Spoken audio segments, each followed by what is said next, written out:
India TV YouTube channel को subscribe करें और बेल आइकन दबाएं। योग दिवस पर आज देश से लेकर विदेश, खास से लेकर आम, हर कोई योग कर रहा है। अंतर्राष्ट्रीय योग दिवस का ये 7वां साल है। हरियाणा के मुख्यमंत्री मनोहर लाल खट्टर इस वक्त हमारे साथ लाइव जुड़ रहे हैं। खट्टर जी, आपका बहुत बहुत स्वागत है, आपने हमारे लिए वक्त निकाला। सबसे पहले तो खट्टर जी, आज पूरी दुनिया कोरोना से एक जंग लड़ रही है, ऐसे में योग ही उम्मीद की किरण है। प्रधानमंत्री ने भी योग से सहयोग तक का मंत्र दिया है, इस पर आप क्या कहेंगे? देखिए, ठीक कहा प्रधानमंत्री जी ने कि जो कोरोना जैसी महामारी है, ये महामारी शरीर की व्याधियों के कारण से आई है और शरीर की जो व्याधि है उसको समाप्त करने के लिए जैसे व्यायाम है, प्राणायाम है, योग उसी प्रकार का एक ऐसा साधन है कि योग प्रतिदिन करने से उसका शरीर भी ठीक रहता है, मन भी ठीक रहता है, बुद्धि भी ठीक रहती है। तो तीनों का योग एक प्रकार का, इसी का नाम योग है, तीनों का संगम ये योग है। योग विधि ये हमारे ऋषि मुनियों ने जो बनाई थी, तो अपने शरीर को ठीक रखने की दृष्टि से अगर ये योग का हर व्यक्ति अपने जीवन के अंदर उसका अंगीकार करता है तो इस प्रकार की बीमारियां, कोरोना जैसा महामारी, इससे निश्चित रूप से दूर रहेंगे। हम देखते हैं कि जो लोग योग, खेल, प्राणायाम इसको अपनाते हैं, उनको या तो कोरोना हुआ नहीं है, और अगर कोरोना हुआ भी है तो कोरोना बहुत जल्दी उनका ठीक भी हो गया है। इसलिए निश्चित रूप से इसका लाभ कोरोना की जैसी बीमारी को दूर करने के लिए होता है। खट्टर जी, एक और बहुत अहम बात यह है कि सिर्फ हिंदुस्तानी नहीं, इस वक्त दुनिया में 190 देश हैं जो योग कर रहे हैं, जबकि योग से उनका कोई सांस्कृतिक रिश्ता नहीं है, उनका कोई सांस्कृतिक पर्व नहीं है ये। इसके बावजूद योग का अनुसरण वहां किया जा रहा है। यह कितनी बड़ी कामयाबी है आपकी नजर में? देखिए, हर किसी के लिए योग का अलग अलग महत्व हो सकता है।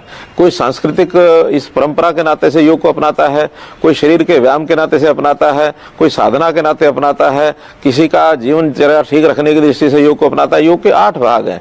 अब 8 भाग जरूरी नहीं कोई सब लोग उस 8 भागों को मानते हो, कोई एक भाग मानता है, कोई 2 को मानता है, कोई 8 को मानता है। हमारा देश जो है इसको परंपरागत तरीके से 8 का समन्वय बिठा करके देखता है, ताकि इस योग का संपूर्ण लाभ लोगों को मिले, तो उसकी उसी प्रकार से व्याख्या करता है। हर देश अपने अपने तरीके से योग को अपनाए हुए है। खट्टर जी, हमने देखा है कि आप खुद योग करते हैं, रोजाना योगाभ्यास करते हैं। योग पर इस वक्त पूरी दुनिया में साइंटिफिक रिसर्च भी चल रही है और यह साबित हो चुका है खट्टर जी कि अनुलोम विलोम से सांस से जुड़ी जो दिक्कतें हैं वो दूर होती हैं। फिर भी बहुत से लोग ऐसे भी हैं जो अफवाहें फैला रहे हैं, अफवाह फैलाने से बाज नहीं आते।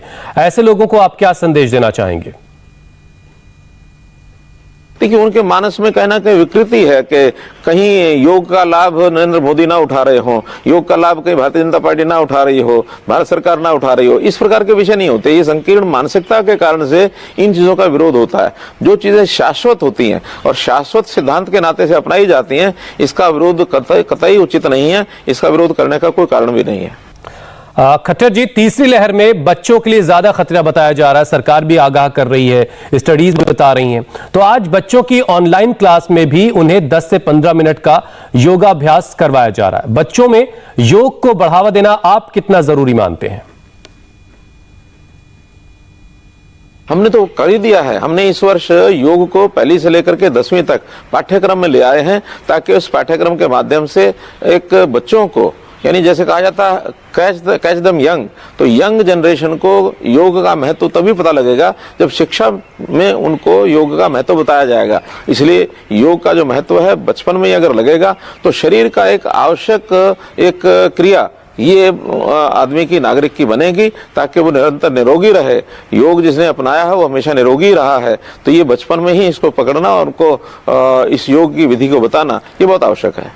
स्ट्रेस से स्ट्रेंथ और नेगेटिविटी से क्रिएटिविटी का रास्ता दिखाता है योग। खट्टर जी, अगर आप बताना चाहें तो हमारे दर्शकों को बताइए कि फिट रहने के लिए आप रोजाना कितनी देर योग करते हैं, कौन कौन से योगासन करते हैं आप? हमारे दर्शकों के लिए बड़ा उपयोगी रहेगा।